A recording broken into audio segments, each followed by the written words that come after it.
Oke, kali ini gue bakal ngelanjutin lagi cerita kisah nyata yang dialami oleh Kisuplo, yaitu bagian kedua. Oke, daripada banyak cincau, mari kita lanjut ke pembahasannya.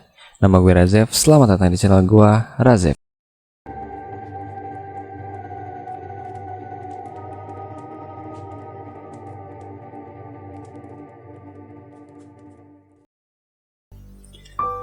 Baik, dalam kesempatan kali ini saya akan coba mengupas dan memberikan jawaban dengan cerita yang terdahulu. Sebetulnya siapakah sosok yang masuk ke raga Nining ini? Tepatnya pada hari kedua itu memang Nining ini pandangan matanya, gerak-geriknya ini sudah aneh sekali. Kemudian Nining ini dia pulang ke rumah, dianterin sama bapak guru ibu guru pulang ke rumah. Nah, kemudian pada hari itu pas saya sholat lohor berjamaah sama si Nining ini. 4 sholatnya itu kan memang di atas.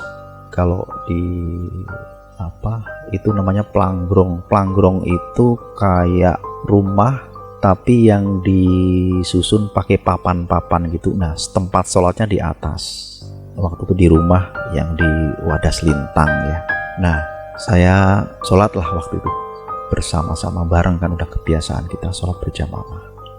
Nah, pada saat rokaat pertama, rokaat kedua, nah pada saat rokaat ketiga itu tiba-tiba saya mendengar suara Nining ini kan yang di belakang saya ya, makmum gitu,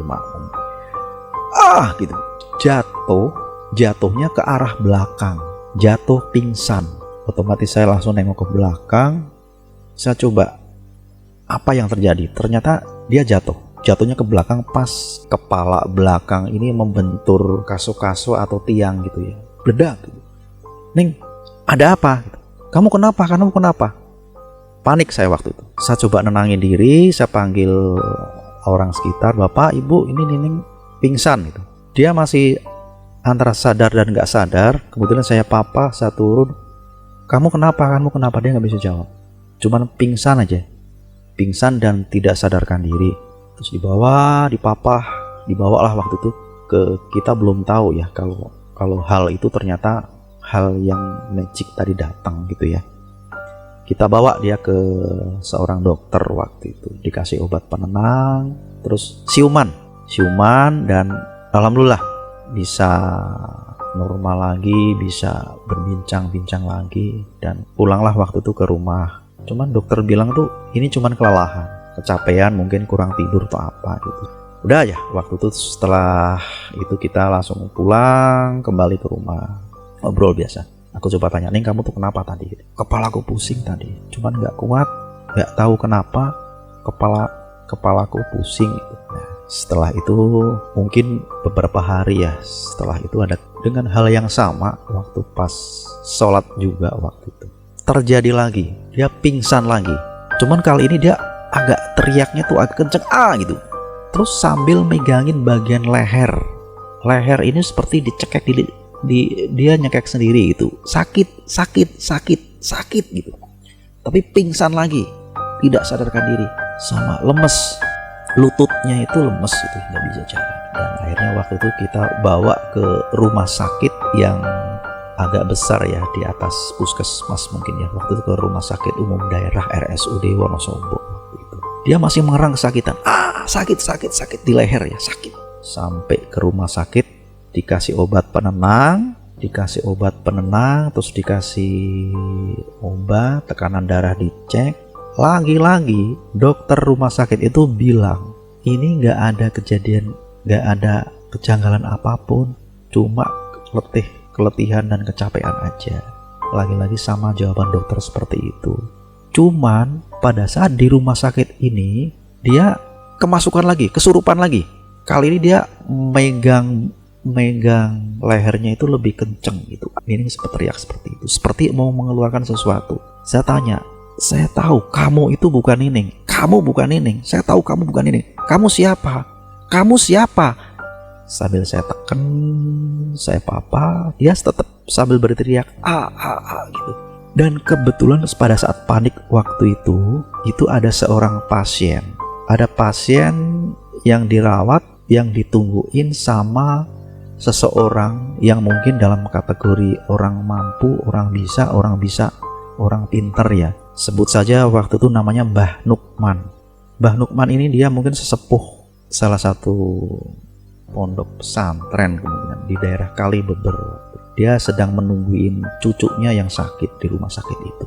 Dia langsung datang, nyamperin kami. Ada apa ini, ada apa? Dia tahu. Ternyata begitu Mbah Nukman datang, si Nining ini dia teriaknya makin kenceng. Jangan, saya nggak mau ketemu kamu. Saya nggak mau ketemu, enggak.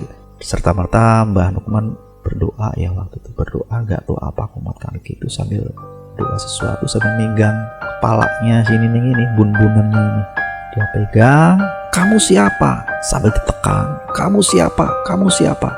Sampai Nining ini dia mengeluarkan mau ngomong sesuatu tapi agak susah juga, cuman ditekan. Saya tahu kamu bukan Nining. Kamu siapa? Anis. Dia mengeluarkan satu nama, Anis. Ya, kamu dari mana? Kamu ngapain kesini ke tubuh Nining? Kamu ngapain? Kenapa? Kamu harus pergi dari sini. Saya nggak mau pergi. Saya betah di sini. Saya nggak mau pergi. Begitulah kata si Anis. Kata si Nining itu. Nining tuh ngomong, tapi suaranya kayak suara anak kecil gitu. Jadi ini bukan suara Nining. Beda suaranya. Dan kesimpulannya memang Mbah Nukman waktu itu bilang, ini ternyata ada. Kamu tuh dari mana? Saya dari sana. Rumah saya di sana. Di Batu. Di rumah batu yang ada sungainya. Ingat tepat sekali. Ternyata dia berasal dari sungai yang ada batunya, yang waktu itu beberapa minggu yang lalu si Nining ini dia camping atau kemah di situ. Kamu harus keluar dari tubuh Nining. Saya nggak mau. Lagi-lagi Nining teriak lagi, tapi dia pegang perutnya. Kemudian dia teriak lagi, kamu lagi siapa lagi kamu? Saya Yesi atau siapa gitu. Yesi itu satu lagi. Itu ternyata ada 3 anak kecil yang bersemayam masuk bersama-sama di tubuh Nining ini. Yang ketiga namanya waktu dia nyebutin samar-samar, cuman kurang tahu. Yang jelas ada 3 orang.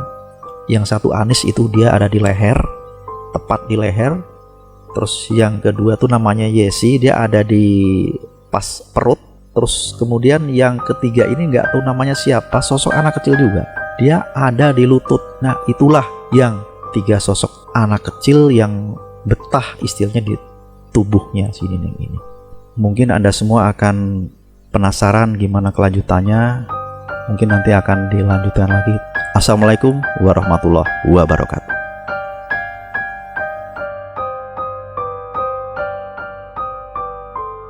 Oke, seperti biasa gue simpulin lagi sedikit ya tentang cerita Ki Suplo ini.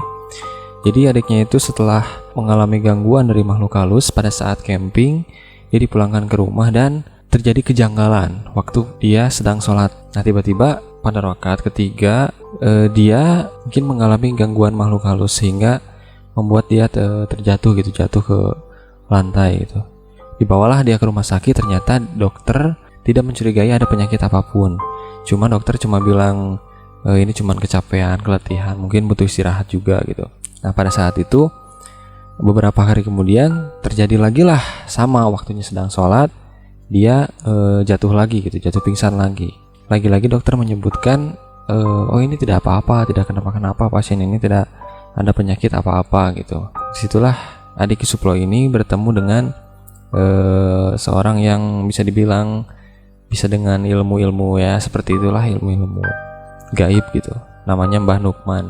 Dia bisa lihat ternyata yang ada di tubuh adik Ki Suplo ini ada 3 sosok anak kecil yang bersemayam di tubuhnya, yaitu di bagian leher sama lutut dan terakhir di perut katanya.